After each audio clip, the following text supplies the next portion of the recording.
So, welcome to another episode. This one today, we're going to be going through a slightly different feel to what we would normally do. So today we're not going to be talking about rallying. We're going to be talking about street cars, which is, I don't know, a kind of passion of mine. I love fast cars. I mean, everyone who loves racing loves fast cars. So I don't just do racing. I do a little bit of social driving with my friends on the weekends and building cars. I love that. A few years ago, I purchased this E36 M3 that's behind me. I think I bought it in like 2018, 2019, something like that. I drove it for a couple of years. And then I kind of got bored. Maybe bored is the wrong word. A friend of mine asked if he could buy it off me. It's actually what happened. And I was happy to sell it at the time because I didn't really need it. I had a fairly big collection at the time of cars, so I just didn't need to add to what I already had. What I did is I sold it to him. He drove it for a few years, put like 70 or 80,000 kilometers on the clock. I had no need for the car, put it into a shed, and it's been sitting there for a couple of years. He called me late last year and said, look, I'm pretty keen to sell the car. Do you want to buy it back off me?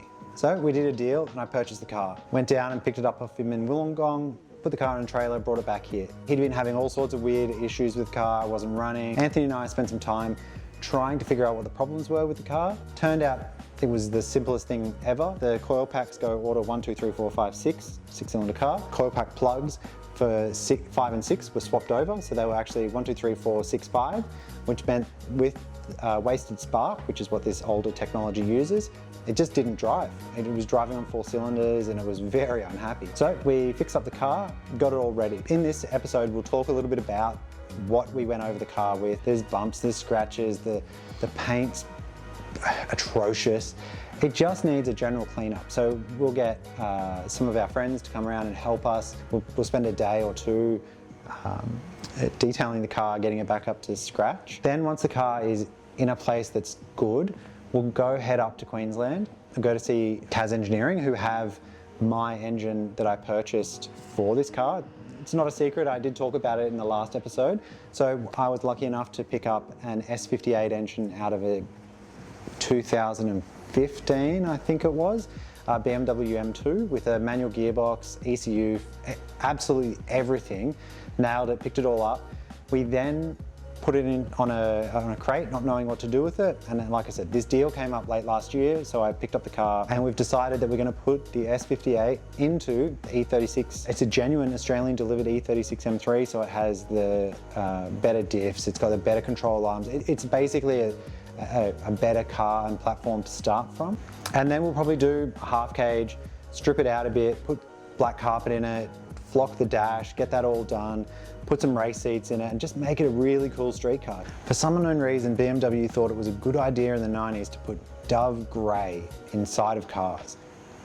It is gross. Like, gross is an understatement. It's horror. It does have Vaders and stuff, so if anyone wants to buy the seats and the interior out of a genuine E36 M3, I'll sell it to you. It is Dove grey, so be warned. The main goal with this car is not to build some big horsepower drift car or a track missile or any of that stuff. That's not what we're going for here. We're going for a really fun weekend car that we can rip around on the streets with our mates. So let's go have a look at the car. Let's go through some of the dramas that we found and then, yeah, we'll go from there. So I'm going to start at the back of the car first. Well, at least underneath anyway, we're going to start at the back of the car. So, hard to see, but this car actually, when I owned it, I replaced all the bushes with a 90A Durameter polybush, which was really cool. So it actually made the back end of the car feel heaps better, much, much more secure. Now it's got a set of old BR type S, I can't remember what actually coilovers are in it, in the back here. So E36s, for those that don't already know, have a diverted shock and spring. So the springs up here and the shock absorbers down here, they're separated. There's a non-McPherson strut with a trailing arm, etc. rear end. The next thing we're going to talk about is this very, very fucked exhaust. So you can actually see, we'll try and get a better shot of it, that we've actually hit the bottom, or he hit the bottom quite a number of times because the car's quite low. Bit of a challenge, so this all needs to get fixed up. So we'll get onto that. Then we got the gearbox. This doesn't actually really matter too much. This one is going to come out of the cast. The standard crossbar from factory, we need to replace the fuel filter because it's been sitting for a little while, so the fuel filter's not great. And then just general bumps and scratches and stuff. So, you know, you can see that there's meant to be a piece here that's not here. When I owned it, I changed it to a purple tag steering rack, so it's way better, like way better than the standard like shitty rack. Now, I'm pretty sure this is a 2.3 turn lock to lock. That's right, the purple tag, and it's not a progressive rate steering rack like the earlier E36 M3 racks. I think they were green tag. Someone's going to correct me because I don't remember exactly what it is. It's running a BC coilover in the front. We're running the 135i 6-pot front with the E46 M3 brake rotor. So it's just a off-the-shelf kit that you can get, and it's just got a simple dog bone on the inside here. So you can actually see here that this is just a dog bone here to make it fit the mount for the bigger brake. Pretty straightforward kit, to be totally honest with you. And really, that's it. Everything else, it's got aftermarket polybush engine mounts as well. You'll see here the green ones. Again, the lollipop bushes are also the green polybush 90A Durometer stuff. It just transformed the car from the crappy rubber ones that we had at the time. It's not that beaten up, let's say, because it's an old car, so it's been hit a few times, but realistically, it's just because it's been quite low. It's got some marks and stuff on the frame rails here from just simply being too low. That's pretty much it for this underneath. Let's get the car down and we'll go around the outside of it and have a look at all the bumps and bruises on the outside. So, this is the outside of an E36 M3. This car is, as you can probably see, and we'll do some shots of it, has exceedingly bad paint. It didn't have bad paint when I sold it to my mate, but it sat outside and got driven, 80,000 Ks in it. It's got a really unfortunate dent right here, and there's a couple of dents on the side, and we've got some scratches on the front here. It's bumped into some things. Inside we've got let's open it. There we go. It is an S58B30. I've already said this before. Essentially factory engine. It's got all the factory kit in it. Completely unmodified engine with 170,000 Ks on it. Someone put a strut brace on it. Probably actually not a bad thing to have because it helps support the uprights for the front shock absorbers. We've got the factory E36 Ganador style. I think these are actually before Ganadors, but the dual piece side mirrors, which are really cool.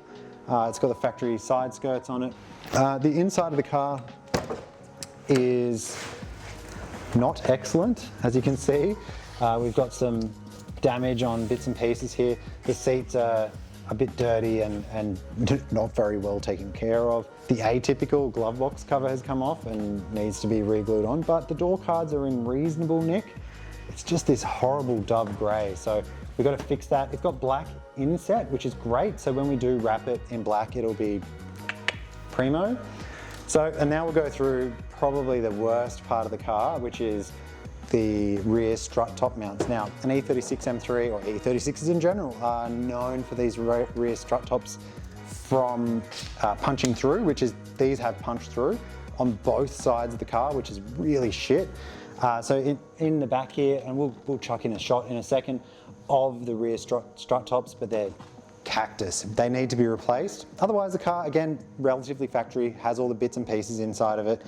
It's got a AC Schnitzer carbon fiber rear wing and diffuser.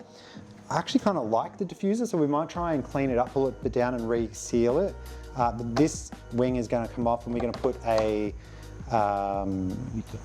aftermarket replica wing from a CSL. Is it an M3 GT? I don't remember what the wing is, but I'll chuck it in here. It's the one from Mr. Body Kits. So that's pretty much it from the outside. We're going to rip everything out of the car, get it so it's black inside, so it's a black on black car rather than the black on grey, and then that's pretty much us done on the outside.